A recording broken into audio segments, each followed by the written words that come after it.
தமிழ் குரல் நேயர்களுக்கு வணக்கம்.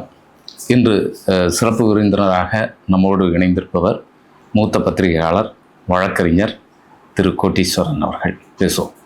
வணக்கம் சார். வணக்கம் சார். நேயர்களுக்கு அன்பு வணக்கம்.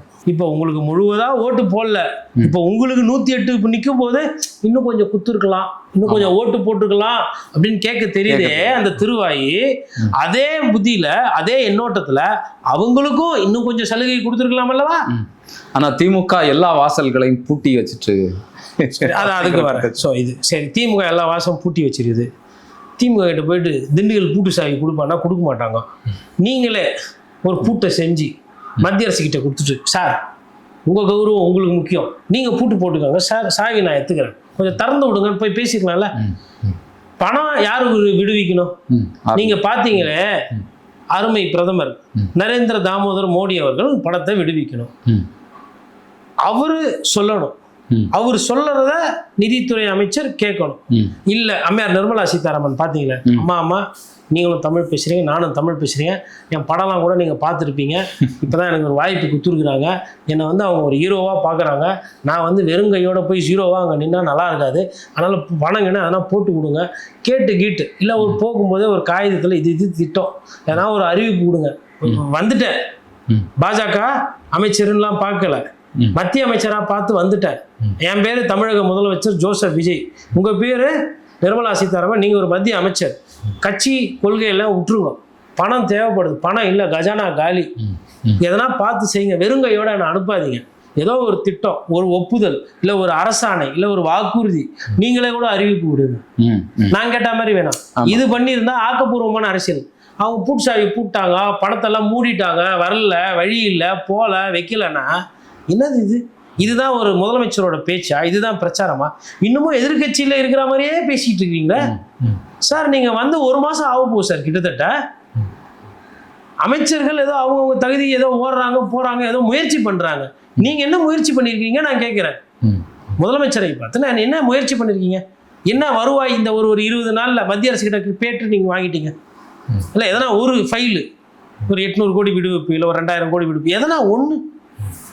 அப்புறம் எதுக்கு போனீங்க? பின் எதற்கு செஞ்சீங்க? பிரதமரை பார்ப்பதற்கு சும்மா தமாசுக்கு போய் பார்த்துட்டு வந்தீங்களா? டீ குடிச்சிட்டு வரத்துக்கு? இங்கேயே நமக்கே நல்ல டீ, காஃபி, முந்திரி பருப்பு, பகோடாலாம் இருக்குமே, எதுக்கு அவ்வளோ தொலைவு அம்மாந்தளவு போனோம்? தமிழ் தாய் வாழ்த்து. தமிழ் தாய் வாழ்த்து சிலபஸ்லேயே இல்லை.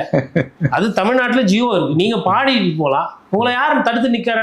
நாங்கள் பார்க்க மாட்டோமா மக்கள்? அப்படின்னா விட்டா கொடுத்துருவோம் முதலமைச்சரை, இல்லை தமிழக அரசு விட்டு கொடுத்துருவோமா தமிழ்நாட்டு மக்கள்? அதெல்லாம் வேற யாரெல்லாம் வந்து இங்க கேட்க கூடாது. புரிதல் இல்லாம சார், அதாவதுங்க ஒரு விஷயம் சார், நம்முடைய முதலமைச்சர் மீதோ இல்லை தமிழக அரசு மீதோ இங்க இருக்கிறவங்க விமர்சனம் பண்றதுன்றது வேற. வெளியால் வந்து நீங்க வந்து வேற எதனா அரசியல் பண்ணி இங்க விளையாட்டு காட்டிங்கன்னா அதெல்லாம் வந்து மக்களும் விட மாட்டாங்க, ஓட்டு போட்டவங்களும் விட மாட்டாங்க. அந்த கண்ணிய மோசமான அரசியலை யாரும் பண்ண மாட்டாங்க. உதாரணத்துக்கு அதிமுகவோட அரசியல் விவகாரங்கள்ல கவர்னர் அதிகமா தலையிடுறாருன்னு சொல்லிட்டு திமுக கருத்து தெரிவிச்சு, அதுக்கப்புறமா தான் எடப்பாடி பழனிசாமி விசாரித்து இது அப்படி போதான்னு சொல்லிட்டு ஒரு சில பிரச்சனைகள், நிர்மலா சீதாராமன் கேஸ் வந்தது, கவர்னர் மாளிகையில ஒரு சிலர் தப்பா பண்றாங்க, மாணவிகளை பேசுறாங்கன்னு ஒண்ணு, அதோட ஆய்வுக்கு போனதை நிறுத்தினவர் தான் கவர்னர். அதுக்கப்புறமா பாத்தீங்கன்னா ஆய்வே கிடையாது ராஜ்பவன்ல இருந்து. அப்புறம் அது பொத்துனாப்பெல்லாம் அந்த கேஸை மூடி கீடி ஒண்ணுமே இல்லாம அந்த அம்மையார் தான் எல்லாத்துக்கும் காரணம்ன்ற மாதிரி போயிடுச்சு. இதை விசாரிக்கிறதுக்கு சிறப்பு அதிகாரி, அந்த அதிகாரி, இந்த அதிகாரி எல்லாம் போட்டாங்க. எதுக்கு சொல்றேன்னா, ஒரு சில விஷயம்லாம் வரும்போது தமிழக அரசியல்ல கம்யூனிஸ்ட் கட்சி கூட கேட்பாங்க, கூட்டணியில் இருந்தாங்க, அவங்களும் விட மாட்டாங்க. அதனால தமிழ் தாய் வாழ்த்து வந்து உங்களுக்கு புரியல, புரியாம யாரோ சொல்லிக்கிறாங்க, நீங்களும் அதை வந்து ஒரு பேஜா எடுத்து உள்ள வச்சுட்டு தேவையே கிடையாது சார். இப்போ என் வீட்டு பத்திரம் என்கிட்ட இருக்கும் சார், நான் போய் பக்கத்து தெருவில் இருக்கிற ஜெராக்ஸ் கடையில் போய் என் வீட்டு பத்திரம் உங்ககிட்ட இருந்தா கூடு அப்படின்னா என்ன சார் அர்த்தம்? தப்பு இல்லை அது. அது மாதிரி அப்படி பண்ணதுதான் அது. நம்மளோட அடையாளத்தை போய் இன்னொருத்தவங்க கிட்ட அதை பத்தி கேட்கறது. ஏன் இதே மற்ற முதலமைச்சர் கிட்ட சொல்லும் போது என்ன சொன்னார் சதீஷன்? ஹலோ எக்ஸ்கியூஸ் மீ, எந்த பாட்டு எங்க பாடணும்னு எனக்கு சொல்ல வேணாம், எனக்கு தெரியும் எந்த பாட்டு முதல்ல பாடணும், எந்த பாட்டு 2வது பாடணும்னு. ஜனகணமன ரொம்ப நாளா பாடினுங்கிறோம், போயிட்டு வேற வேலை என்ன பாருங்கன்னு கலாச்சி அனுப்பிச்சு விட்டாப்புல. அது ஏன் அது? ஆமா, இன்னொன்னு சொல்லி இருக்கிறாரு, தமிழக அரசு தடுமாறுகிறது, கேரளா தெளிவாக இருக்கிறது இந்த விஷயத்துல. சார் அவர் அரசியல்வாதி சார், சதீஷன் வந்து அரசியல்வாதி. 3லேருந்து 5 மணிக்கு பொதுமக்களை சந்திக்கிறதுக்கு நேரம் ஒதுக்கிறதுக்கு எவ்வளோ வாய்ப்பு இருக்குது, எவ்வளோ பேர் வருவாங்க, வரவங்களை எப்படி உட்கார வைக்க முடியும், எவ்வளோ நாள் இந்த திட்டத்தை நடத்த முடியும்னு அவங்க இப்போ ட்ரை பண்ணிட்டு இருக்கிறாங்க, பேசிகிட்டு இருக்கிறாங்க. இங்கே நம்ம தலைமைச் செயலகத்தில் பார்த்தீங்கன்னா ஜனங்க வந்து உள்ளே வராததுக்கு எவ்வளோ பாதுகாப்பு இன்னும் ஏற்ற முடியுமா ஏற்ற முடியும், அந்த மாதிரி வேலைலாம் நடக்குது. இல்லை, அந்த ரீல்ஸ் போடுறதுக்கு ஆள் வர்றதுனால இந்த தடுப்பு ரீல்ஸாக போடுவீங்களோ ரியலாக பண்ணுவீங்களோ செயல்படணும். சரி, நீங்கள் செயல்படும் போது தான் மக்களுக்கு வந்து ஓட்டு போட்ட மக்களுக்கு தீர்வுகள் கிடைக்கும். பிரச்சனை இருக்குது, ஊழல் இருக்குது, லஞ்சம் இருக்குது. யாருன்னா ஒருத்தர் சத்தியம் பண்ண சொல்லுங்க போய் தாசில்தார் ஆஃபீஸ்லலாம் யாருமே லஞ்சம் வாங்குறது இல்லைன்னு. இல்லை, யாருன்னா ஒரு பொதுமக்களை ஒரு 100 பேரை கோரிக்கை வைங்க தாவேக்கா சார்பா, நான் இந்த தாசில்தார் ஆஃபீஸ் போனேன், இந்த ரெஜிஸ்ட்ரார் ஆஃபீஸ் போனேன், எனக்கு 10 பைசா வாங்காமல் பத்திரம் பதிவு பண்ணி கொடுத்தாங்க, எனக்கு காசு வாங்காமல் டிரைவிங் லைசன்ஸ் கொடுத்தாங்க, எனக்கு எதுவுமே பண்ணாமல் இந்த காவல்துறையில் விசாரித்து என் தங்கத்தை மீட்டு கொடுத்தாங்க. ஒரு 100 பொதுமக்களை போட சொல்லுங்கள். ஆட்டோமேட்டிக்காக நான் என்னோட கருத்து இப்போ நான் சொன்னேன் இல்லையா, இந்த கருத்தை திரும்ப பெற்றுக்கொண்டு அடுத்த நாள்ல இருந்து நான் வந்து தாவேக்காவோட இந்த நல்ல விஷயங்கள் இருக்கு இல்லையா சார், மக்கள் சந்தோஷப்பட்டுட்டாங்கன்னா அதை தடுத்து நிப்பாட்டுறதுக்கு யாரும் ஒன்றும் பண்ண முடியாது. இப்போ உங்களுக்கு ஓட்டு போட்டது வந்து நம்பிக்கையின் அடிப்படையில் ஓட்டு போட்டிருக்கிறாங்க. இப்போ அவங்க உங்க மேல நம்பிக்கை வச்சாங்க, அந்த நம்பிக்கையை நீங்க எப்படி பாதுகாக்க போறீங்கன்றதான் இந்த அரசியல் ஆட்டம். இதை நீங்க செஞ்சு கொடுத்துட்டீங்கன்னா என் போன்ற பத்திரிகையாளர்கள் விமர்சனம் பண்ணுபவர்கள் எங்களோட விமர்சனத்தை மாத்திக்குவோம். அது கொஞ்சம் பார்க்கறதுக்கு என்னடா இவரு முட்டு கொடுக்குற மாதிரி இருக்கும்ன்றது. இப்போ மக்களுக்கு நல்லது பண்ண மேகதாது திட்டம் ரத்து அப்படின்னு கர்நாடக முதலமைச்சரை சந்திச்சு நீங்க சொல்ல வச்சுட்டீங்க அப்படின்னா என் பார்வைக்கு யாரு ஆளுமை? ஜோசப் விஜய் சார் தான் ஆளுமை. DK Shivakumar, hello excuse me, சட்டப்படி நடக்கணும், ஒத்த செங்கல் கட்ட விட மாட்டேன், என்ன நினைச்சிட்டு இருக்கிற? கூட்டணின்னா என்ன வேணா பேசுவீங்களா? வார்த்தை முக்கியம். அப்படி அவர் பேசினாருன்னு வச்சுக்கோங்களேன், நான் யார் பக்கம் நான் போவேன்? ஒரு தமிழக இந்த நாட்டினுடைய பிரஜையா, தமிழ்நாட்டினுடைய ஒரு பத்திரிகையாளரா, இல்ல ஒரு அரசியல் விமர்சனம், நான் யாரு கூட போய் ஆகணும்? எது தர்மம், விஜய் எது நியாயம்? அததான் நம்ம சொல்றோம். திமுக தீய சக்தி, அதிமுக அடமானத்தில் இருக்குது, ஊழல் சக்தி. சார் இதெல்லாம் நிறைய பேசியாச்சு, நிறைய கேட்டாச்சு சார். ஃபுல்லா அதை பேசி தான் சார் 2 வருஷத்துல 108 MLA ஜெயிச்சாச்சு. இதுக்கு மேல என்ன வேணும்னு எதிர்பார்க்குறீங்க? இன்னமும் அதே பழைய தேஞ்சி போன டேப்பு மாதிரி தானே பேசுறீங்க. மக்கள் பிரச்சனைக்கு வாங்க, மக்கள் தேவைக்கு வாங்க. அடுத்தது என்ன?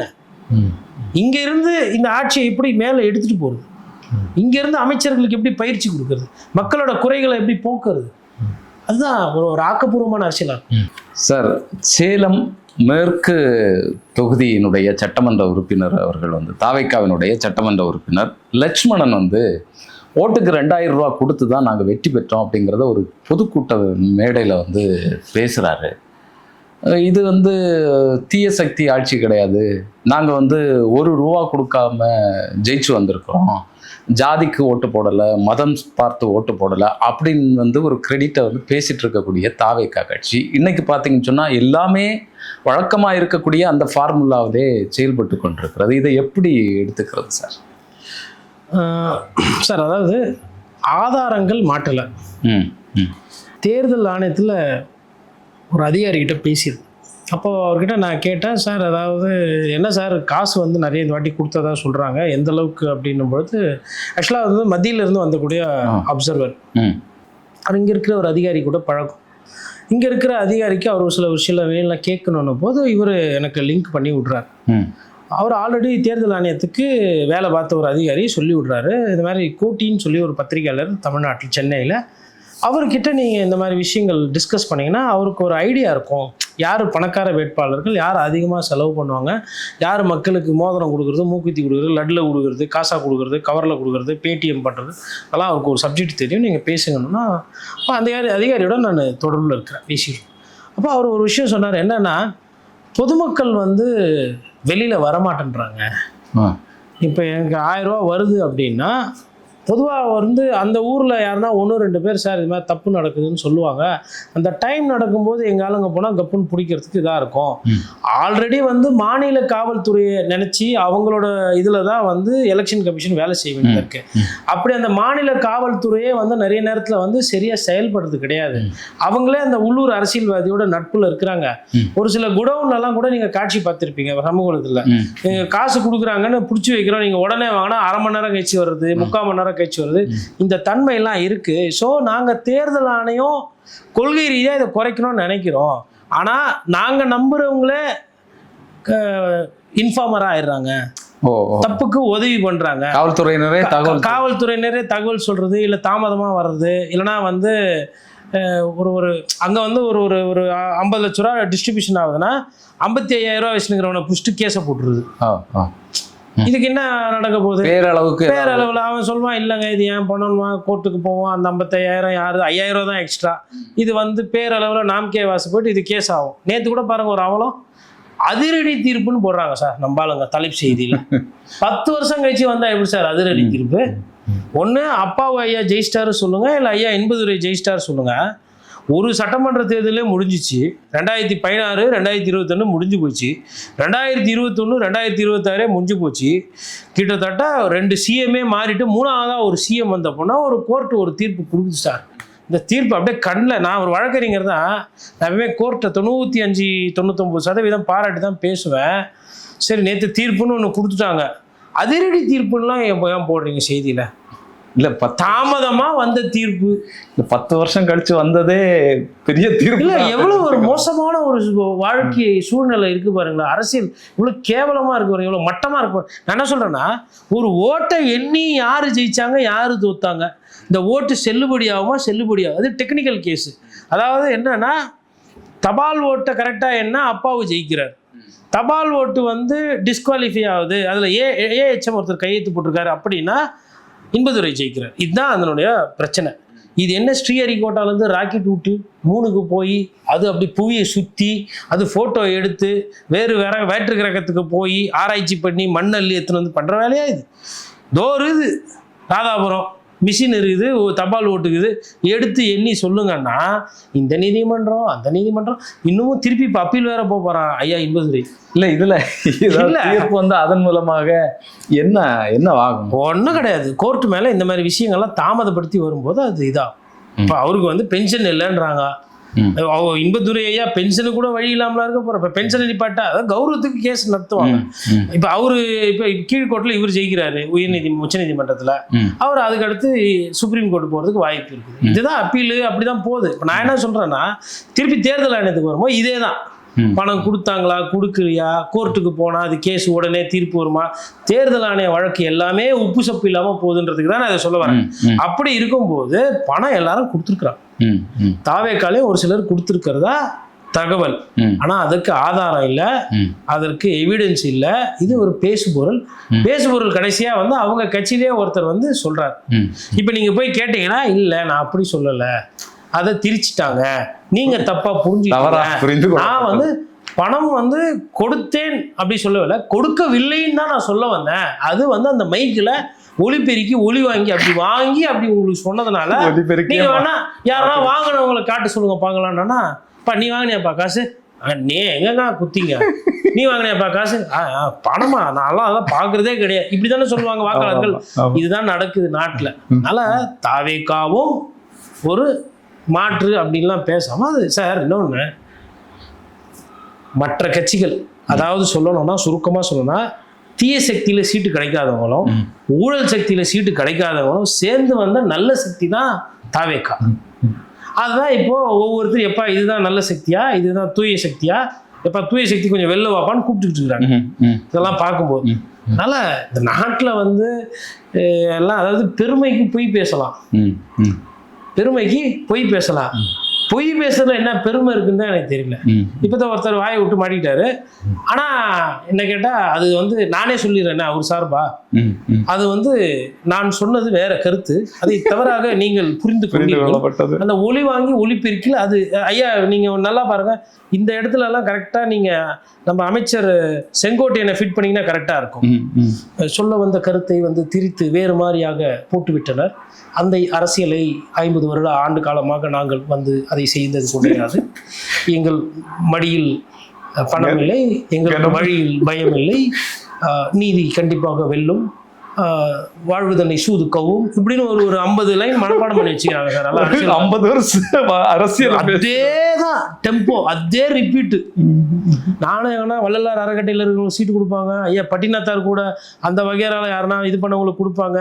அவை வழிபாடு, திருவள்ளுவர் அந்த வாசகங்களை இது பண்ற ஒரு அறக்கட்டளை, இல்லை பாரதிதாசனோட அவங்க அறக்கட்டளை, இல்லை வந்து காசு வாங்காத ஒரு நேர்மையான ஒரு போலீஸ்காரருக்கு சீட்டு, அப்படிலாம் தேடி தேடி பார்க்கறான். எப்படி பார்த்தாலும் ரியல் எஸ்டேட்டுக்காரங்க தானே வந்து நிக்கிறாங்க. ஜேசிபி இடிக்குது சார், இடிக்காதன்றாப்ல, என்னப்பா ஊடாப்பா, அந்த கான்ட்ராக்ட் எனக்கு வேணும், இல்லைன்னா உன்னை உதைப்பேன். செய்யறது யாரு? தாவே. போன பீரியட்ல யாரு செஞ்சது? திமுக. அதுக்கு முன்னாடி யார் செஞ்சது? அதிமுக. நான் என்ன கேட்கறேன்னா, இப்ப இன்னும் இங்க மாறிச்சு, என்ன மாற்றம்? அதேதான். அதனால வந்து நான் எனக்கு வந்து அதேதான், அதே ஸ்கிரிப்ட் அதேதான். அதனால சீக்கிரமா அந்தந்த கமிஷன் கான்ட்ராக்ட் எல்லாம் வேகப்படுத்தி வேலைகள்லாம் நிக்குது அங்கங்க. அதை துரிதப்படுத்தினாங்கன்னா என்னடா பத்திரிகையாளர் இப்படி பேசுறாருன்னா, நான் வந்து நாட்டில் இருக்கிறத தான் சொல்ல முடியும். எட்டி பார்க்குற தேனாரம் பாலாரம் ஓடுது அப்படின்லாம் நம்ம பேச முடியாது. நேத்தும் ஓடலை, முந்தானத்தும் ஓடலை, இன்னைக்கும் ஓடலை, அவ்வளோதான். கட்சியினோட பேர் மட்டும் மாறும், கட்சியோட பேர் மாறும், அமைச்சரோட இலாக்குகள் மாறும். ஒரு சிலர் நியாயமானவங்க இருக்கிறாங்க, நான் அப்படியே மோசம்னு சொல்ல மாட்டேன். ஏன்னா ஏழை பாழிகள் அமைச்சர் அவரை ஒரு மிகப்பெரிய ஒரு வாய்ப்பை வந்து விஜய் வந்து வழங்கியிருக்கிறார். ஆனா விஜய் அவர்கள் போற போக்கு சரியில்லைன்றதான் என்னோட புரிதல். நீங்க வாய்ப்பு கொடுக்கறதுன்றது வேற, ஏழை பாழிகளுக்கு மக்களை வந்து அரசியல் ரீதியா முன்னேற்ற வைக்கிறீங்க, அதாவது உங்க கட்சிக்காரங்களை முன்னேற்றுறீங்கன்றதுல எனக்கு மாற்றுக்கிறது கிடையாது. ஆனா உங்களோட சேர்க்கை, உங்களோட செயல், உங்களோட நட்பு வட்டாரம், அது எல்லாமே வந்து மிக மிக மோசமான கேள்விக்கு விமர்சனத்துக்கு உள்ளானதா இருக்கு. ஐயா ஆதவர்ஜனாவுக்கு ஏன் அவ்வளவு முக்கியத்துவம்? ஐயா ஆதவர்ஜனா வந்து மிகப்பெரிய ஒரு பட்டிமன்ற பேச்சாளர். ஐயா ஆதவர்ஜனா வந்து ஒரு மிகப்பெரிய ஒரு என்ன சொல்றது, ஒரு கட்சி வேலையை கொடுத்தீங்கன்னா அப்படியே பம்பரமா சுத்தி செய்வாரு. பல வருடமா தாவேக்கால பயணம் பண்ணவர். புஷி ஆனந்தையோட இன்னும் வேகமாக செயல்படக்கூடியவர். இல்லை அவர் வந்து ஒரு ஒரு ப்ராஜெக்டை கொடுத்தீங்க, ஒரு சட்டம் ஒழுங்கு பிரச்சனையை கொடுத்தீங்க, இல்லை ஒரு விவசாயிகளோட ஒரு போராட்டம் நடக்குது, ஸ்ட்ரைக் நடக்குது அப்படின்னா இப்போ அந்த ஈரோடு முத்துசாமி அவர்களை சொல்லுவாங்க. முத்துசாமி போய் ஒரு இடத்துல உட்காந்து பஞ்சாயத்து பேசினாலும் அந்த பஞ்சாயத்து முடிஞ்சு ஊரெல்லாம் அப்படியே சமமாய் போயிடுவாங்க அப்படின்னாங்க. அந்த மாதிரி ஒவ்வொரு கேரக்டர் இருக்கும். அந்த மாதிரி எதனா பண்ணாரா? இல்லை, வாய்ஸ் ஆஃப் காமன் ஒரு இதை நடத்தி எத்தனை பேர் தான், ஒரு ஜெகதீஷும் அதுதான், அவரும் அந்த வேலையை பண்ணாருன்றீங்க, இவரும் அந்த வேலை பண்ணாருன்றீங்க. அதுக்கப்புறம் இல்லை ஒரு ஜோதிடர் கரெக்டாக சுழியை போட்டு சொல்லி கொடுத்தாரு அதனால தான் நடந்ததுன்றீங்க. அப்போ ஓட்டு போட்ட மக்களை நம்ப மாட்டீங்க, எல்லாம் இந்த வேலை. அப்போ நல்லா தெரியுது, அப்போ ஒரு சில வேலைலாம் பண்ணியிருக்கிறீங்க, சிந்திக்க விடாம செயல்பட விடாம அதெல்லாம் பண்ணியிருக்கிறீங்க. அதனாலங்க இப்போ அம்மையார் லீமா ரோஸ் சொன்னாங்க, அதிமுகவும் தாவேக்காவும் பேசி கொண்டிருக்கிறேன். அதுக்கப்புறமா வேற விஷயம் எதுவுமே வெளில வரலையே. யார் யாரோட பேசினா, என்ன பேசினாங்க, எப்போ பேசினீங்க, எதுக்கு அந்த டீல் சரியா வரல, இந்த டீலில் யாருக்கு என்ன ஆஃபர் பண்ண பேசப்பட்டது, ஏன் அது வந்து முடங்கிச்சு, அதுக்கப்புறம் யாருமே சொல்ல மாட்டாங்களே. அதெல்லாம் வந்து நிறைய விஷயங்கள் அவங்க வந்து மறைச்சிட்டாங்க. இப்போ பல்வேறு விஷயங்கள் திட்டங்களை வந்து முன்னெடுத்துட்டு வராங்க. குறிப்பாக வந்து விவசாயிகளுக்கு கடன் தள்ளுபடி, அது வந்து அவங்க சொன்னது மாதிரி செய்யலை. 5000 ரூபாயும் 2500 ரூபாயும் அதிகமாக கடன் வாங்கினவங்களுக்கு 1 லட்சம் ரூபா அதுக்கு மேலே வாங்கினவங்களுக்கு அந்த அளவுக்கு தான் போகுது.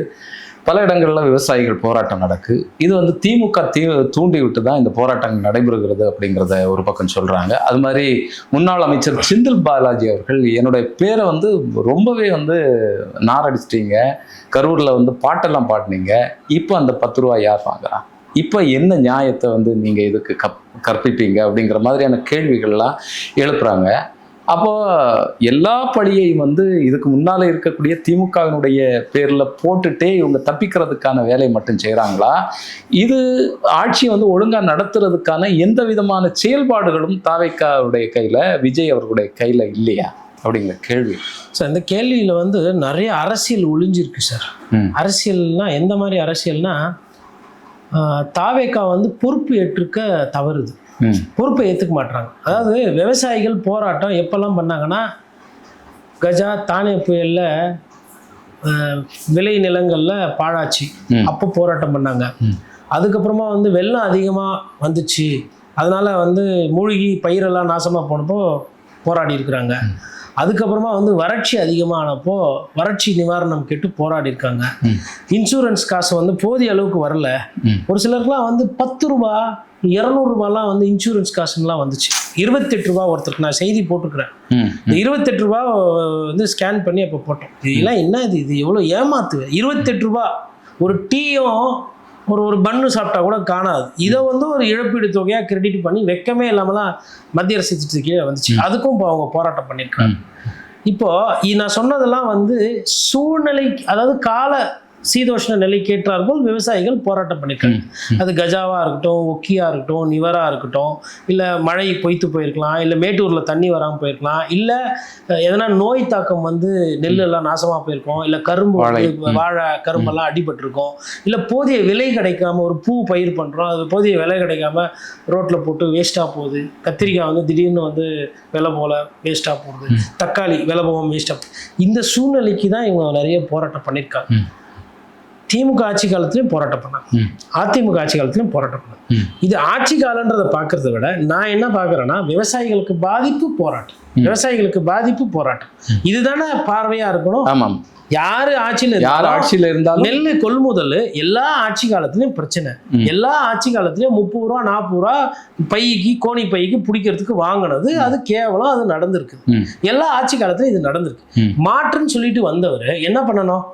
தண்ணி வருதா, விவசாயிகளுக்கு போதிய அளவுக்கு மின்சாரம் இருக்கா, கிடைக்குதா, இல்லை அவங்களுக்கு அந்த நெல்லை விற்கிறதுக்கு நெல்லை கொள்முதல் பண்றதுக்கு கரெக்டா இருக்கா, இடைத்தரகர்கள் இல்லையா, இதை தானே பார்க்கணும். திமுக சொல்லி பண்றாங்க, அதிமுக சொல்லி பண்றாங்க அப்படின்னா இது என்ன? இதை சொல்றதுக்கு எதுக்கு நீங்க அமைச்சரா இருக்கணும்?